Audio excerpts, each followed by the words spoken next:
video explains some research is done regarding children's literature and children's reading habits and interests.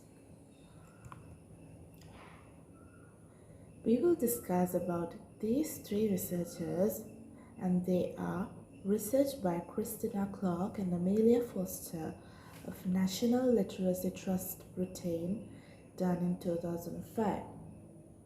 The second one is research done by Alan Pace Nelson and Kenneth Donaldson, done in 2001.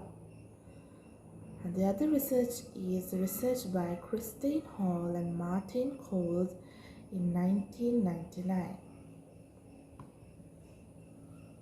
Now let's briefly discuss the research done by Christina Clark and Amelia Foster of National Literacy Trust about children's and young people's reading habits and preferences. This report, based on a current survey of over 8,000 primary and secondary pupils in England, explores why some pupils choose to read and others do not. The research literature shows that reading for pleasure benefits children in numerous ways, yet research also shows that young people's reading enjoyment may be declining. Given current political concerns about reading and the clear benefits that reading for pleasure can bring, it is vital that more emphasis is placed on reading enjoyment both at school and at home.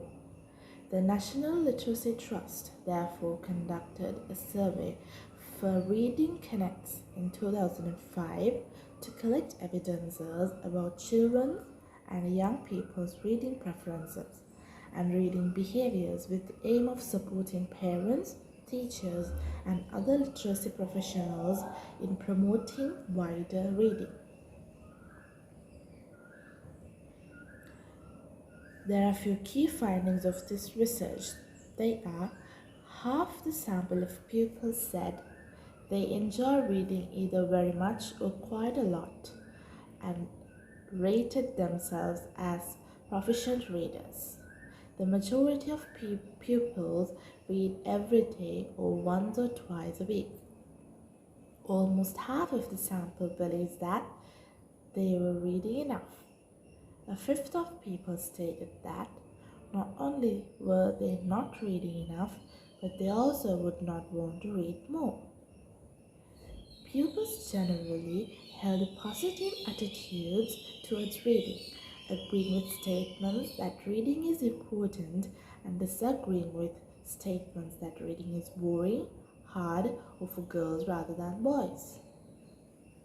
Pupils indicate reading a diverse range of materials outside class, which included text other than books. When asked specifically about fiction preferences, adventure, comedy, and horror ghost stories were the most frequently chosen types.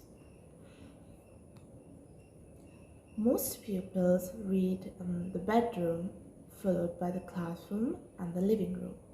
When asked why they were reading, most pupils indicated that they read because it is a skill for life. It helps them find out what they want or need to know, and because it is fun. Only a fifth of pupils read because they have to. Pupils said that they would read more if they had time, if they enjoyed it more, if books were cheaper, and if books were about subjects they were interested in. When asked what activities would encourage them to read more, half the sample stated that designing websites, magazines, meeting authors, celebrity readers, and reading games would motivate them. Reading books and writing book reviews were only motivating a fifth of pupils.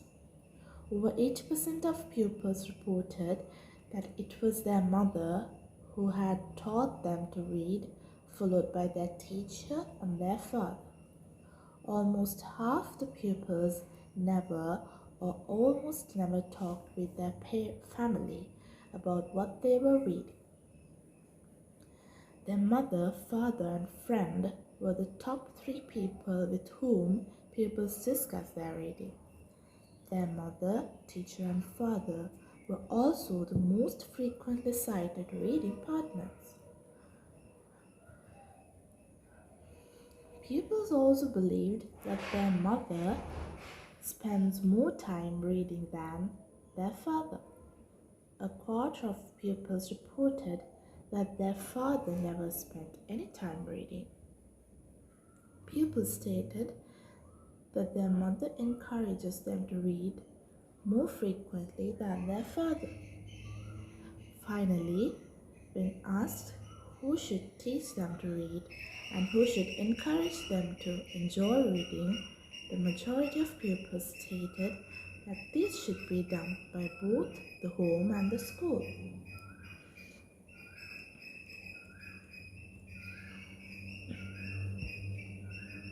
Based on these findings, this report suggests some approaches that might help schools to promote reading for pleasure, such as creating a culture in which all pupils are encouraged to be enthusiastic readers.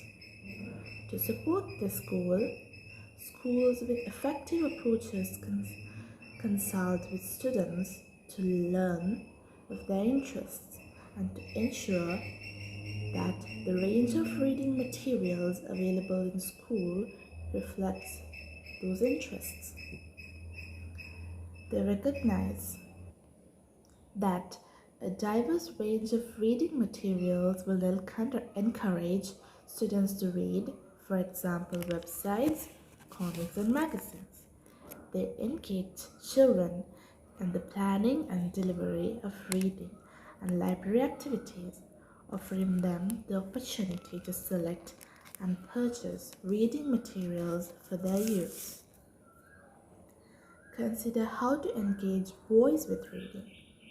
In addition to the encouragement of boys reading around their personal interests, particular attention needs to be given to the involvement of male staff, community role models, and fathers.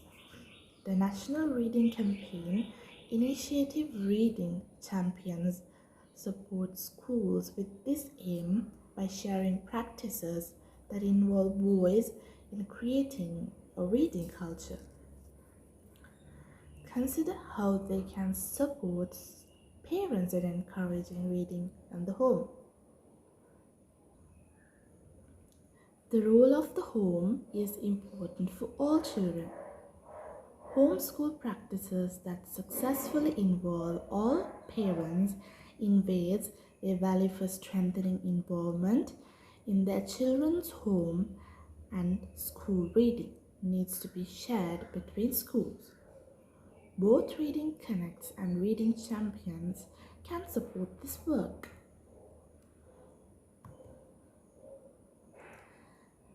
Now let's discuss the research by Alan Pace Nilsson and Kenneth Donaldson done in 2001.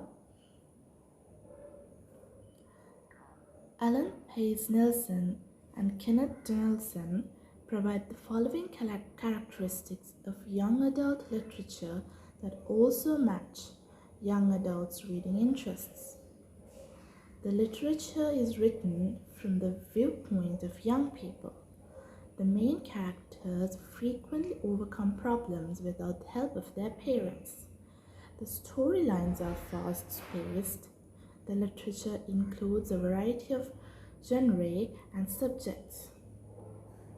Many different ethnic and cultural groups are represented in the literature.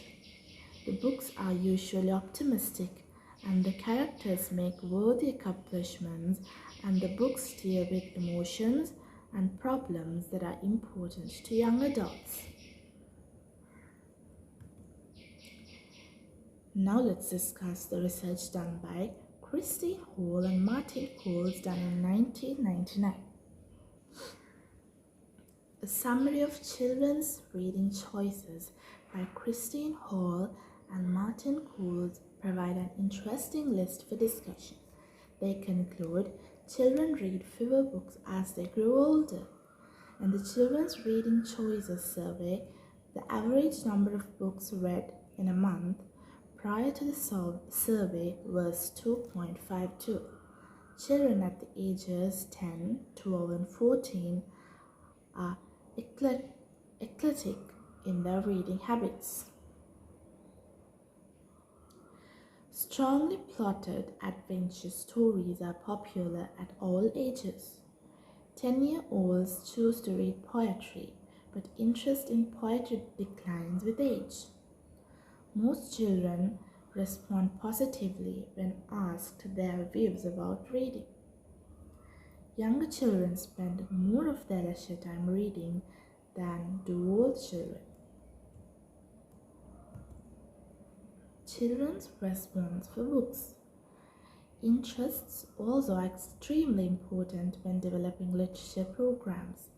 You should consider information gained from each source. Young adult literature refers to the books that have the widest appeal to older adolescents. These books are usually of interest to students from junior high school through high school. The ages are usually from 12 to 18.